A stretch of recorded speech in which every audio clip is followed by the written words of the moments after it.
Assalamualaikum warahmatullahi wabarakatuh. A'udzubillahi minasyaitonirrajim. Bismillahirrahmanirrahim. Alhamdulillahirabbil alamin.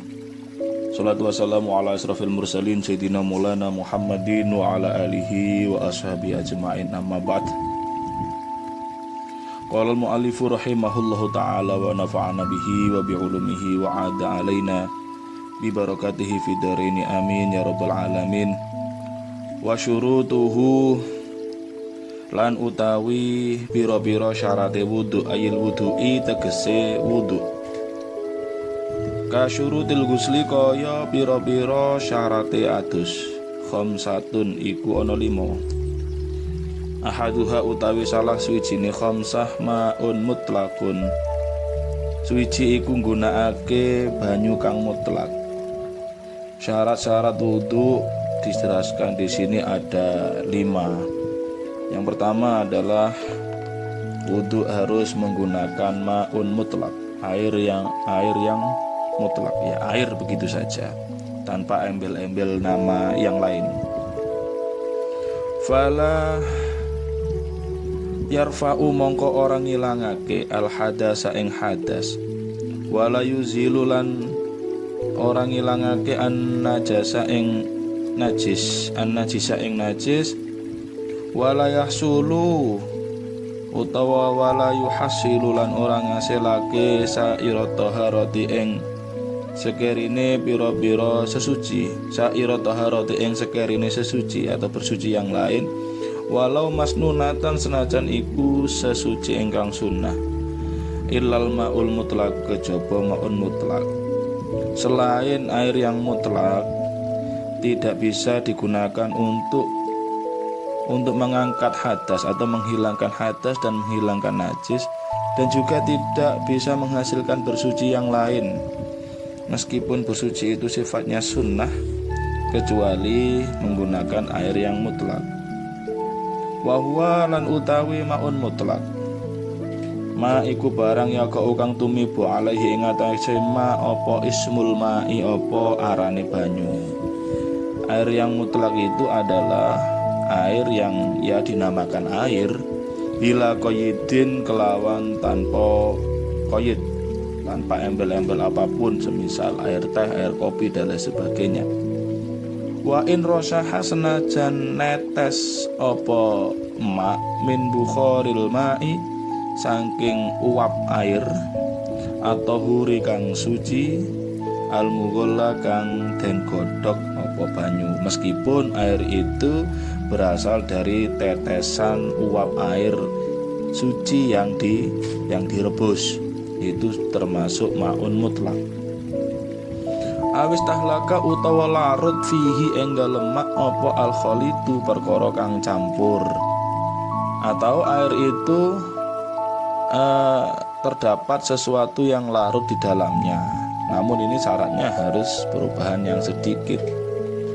Au kuyida utawa den koyiti apa au koyidin, au bi koyidin, au bi koyidin, atau dengan koyid atau dengan embel-embel bimuwafaqatil waqi, kelawan nyocoki kahanan, atau air itu ada embel-embelnya tapi sesuai dengan tempatnya. Misalkan air itu awalnya di sumur, maka disebut air sumur. Ditaruh di timba menjadi air timba. Ditaruh di botol aqua jadi air aqua. Ditaruh di botol alamu jadi air alamu. Maka air yang semacam itu masih disebut dengan maun mutlak. Kama il bahri koyok banyu segoro, seperti air laut. Bi khilafima berbedani kelawan berbedani perkara la yudkaru kang ora den sebut apa ma illa muqayyatan kejaba hale den koyiti kama ilwaroti koyo banyu mawar, kecuali koyitnya itu nempel terus. Nah, misalkan kayak air degan, air mawar, atau air semangka, nah maka itu tidak bisa dikatakan air yang mutlak. Jadi definisi air mutlak itu adalah pokoknya mutlakul ma, air yang tanpa ada embel-embel apapun. Itu yang dimaksud dengan maun mutlakun. Dan ma'un mutlakun itu syaratnya yang bisa digunakan sesuci adalah ghairu musta'malin, kang ora den gunakake fi fardhi thaharatin ing dalem toharoh atau bersuci yang sifatnya fardu, min rafi hadasin bayane ngilangake hadas, asgoro kang cilik apa hadas, au akbaro utawa kang gedhe apa hadas. Walau min tuhri Hanafiyin, senajan saking sesucine madhab Hanafi, lam yanwi kang ora majibake niat sapa madhab Hanafi, au sabiyin utawa sesucine bocah cilik, lam yumayyiz kang durung tamyiz sapa sabi li tawafin sesucine ku mau krana tawaf. Mustakmal itu adalah air yang digunakan untuk bersuci yang sifatnya fardu. Bersuci yang sifatnya fardu seperti menghilangkan hadas, baik itu hadas kecil maupun hadas yang besar, meskipun itu dari bersucinya madhab Hanafi yang tidak mewajibkan niat, atau bersucinya itu dari anak kecil yang belum tamyiz, yang bersucinya itu digunakan untuk tawaf. Wa izalati najisin, lan ora den gunakake kanggo ngilangake najis, walau ma'fuan anhu, senajan najis iku ma'fu anhu qalilan, hale setitik. Dan air yang mustakmal itu adalah air yang pernah digunakan untuk mensucikan najis. Itu termasuk air yang mustakmal meskipun najis itu adalah najis ma'fu anhu. Air mustakmal itu tetap berstatus sebagai air mustakmal qalilan, hale ing dalam tingkah setitik. Ay hala kaunil mustakmali, tegese ing dalem tingkah anane banyu mustakmal iku qalilan iku sedidik. Aidu nal kullata, ini tegese sedidik iku ing dalem ngisore rongkolah. Jadi air mustakmal itu statusnya tetap menjadi air mustakmal jika air mustakmal itu keadaannya kondisinya kurang dari 2 kulah. Fa in jumi'a al mustakmalu, mongko lamun den kumpulake apa al mustakmalu, apa banyu kang mustakmal, fabalagha mongko tumeka apa al mustakmal kullataini ing rongkolah, famutahhirun mongko iku suci nyucikake. Kalau air mustakmal itu dikumpulkan, yang misalkan air mustakmal banyak sekali tapi terpisah-pisah, kemudian dikumpulkan, dan perkumpulan itu dikumpulkannya itu mencapai 2 kulah, maka air mustakmal itu akan menjadi suci, mensucikan. Kama lau jumi'ah, kaya yen to lamun den kumpulake apa al mutanajisu banyu mutanajis, fabalagha mongko tumeka apa mutanajis kulata ini ing 2 kulah, walam yataghayyar, lan ora berubah apa mutanajis. Demikian juga seperti air mustakmal yang awalnya tidak boleh digunakan untuk bersuci ketika kurang dari 2 kulah, yang kemudian jika dikumpulkan maka menjadi tohir mutahhir. Air mutanajis pun juga sama. Air mutanajis adalah air yang kejatuhan najis yang tidak berubah ketika kurang dari 2 kulah itu sudah najis. Kalau lebih dari 2 kulah syaratnya harus berubah. Nah, ketika air mutanajis yang kurang dari 2 kulah itu kemudian dikumpulkan dan menjadi 2 kulah, syaratnya tidak mutaghayyir, maka air mutanajis itu yang asalnya mutanajis berubah menjadi air yang tohir mutahhir. Syaratnya sifat air itu tidak berubah.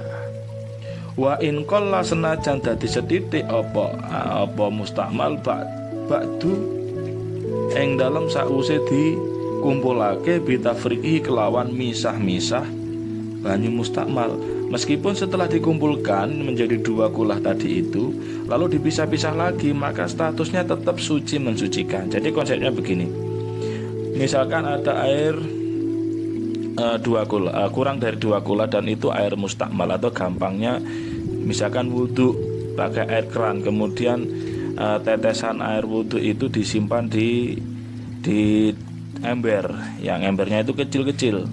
Nah, supaya hemat air sisa wudhunya itu, tetesan dari air wudhu itu dikumpulkan di ember-ember yang kecil-kecil.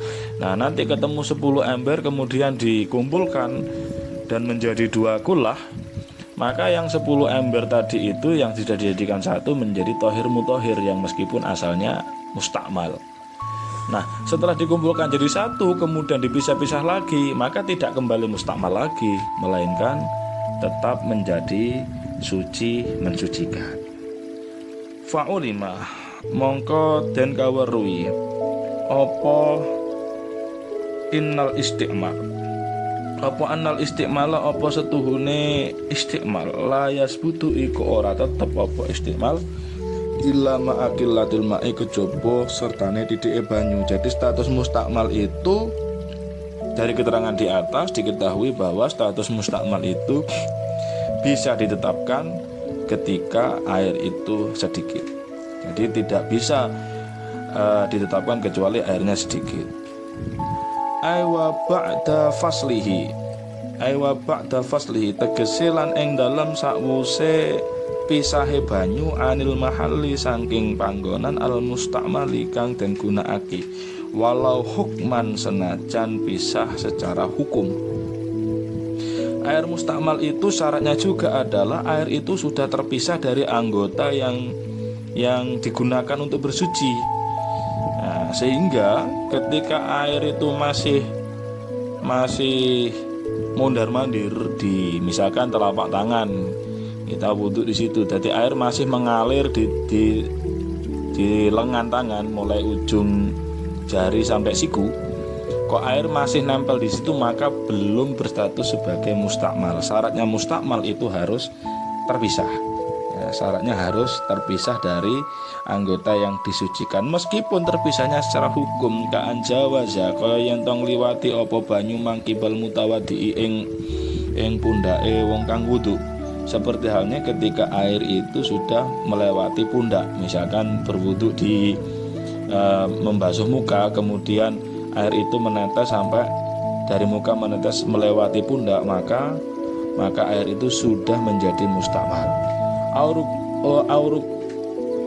Auruk batahu atau utawa dengkule mutawati, atau sudah melewati lutut.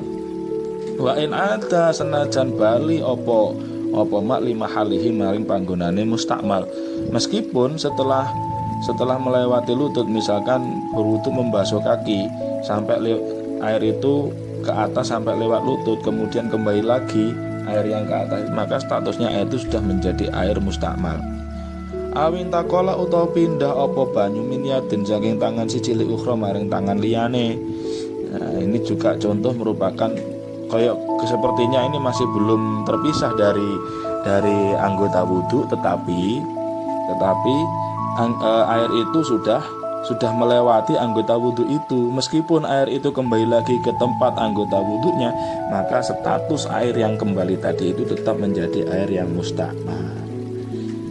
Naam, ya memang demikian keterangannya. La yadurru orang bahayani fil muhdisi ing dalem kang hadas apa infisolul ma'i apa pisahe banyu minal kafi saking epek-epek ilasa iti maring lengen, wala fil junubi lan ora ing dalem kang junub apa infisaluhu apa kepisahe banyu minar roksi saking sirah ila nahwis sadri tumeka maring sepadane dodo mimma bayane barang yaglibu kang umum fihi ing dalem ma apa ataqadzufu apa netes-netes.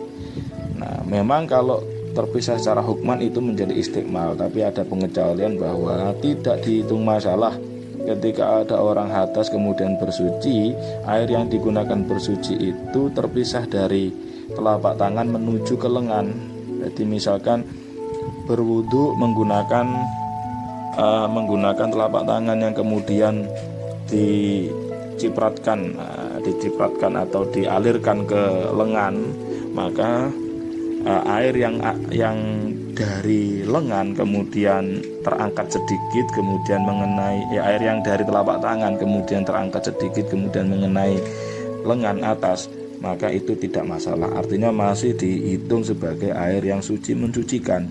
Demikian juga orang yang junub yang setelah menyiram kepalanya, yang kemudian dari kepala itu menetes ke semisal dada, maka air yang menetes dari kepala ke dada itu masih dibilang sebagai air yang tohir mutohir, sehingga statusnya masih bisa suci, mensucikan ya. Atau yang lainnya dari hal-hal yang lumrahnya air itu menetes-netes jika digunakan di tempat tersebut. Misalkan kita mandi dari menyiram pundak terlebih dahulu, menyiram bahu, yang kemudian dari bahu itu menetes ke punggung, air itu mengalir ke punggung meskipun terangkat. Tadi kan dijelaskan kalau terangkat itu, kalau terpisah dari anggotanya kan menjadi mustakmal. Dalam hal ini menjadi pengecualian, karena air itu ketika disiramkan ke pundak maka secara otomatis dia akan jatuh ke punggung, misalkan seperti itu. Maka air yang dari pundak jatuh ke punggung tadi itu masih dihitung sebagai air yang tohir mutohir. Wallahu a'lam bishawab. Assalamualaikum warahmatullahi wabarakatuh.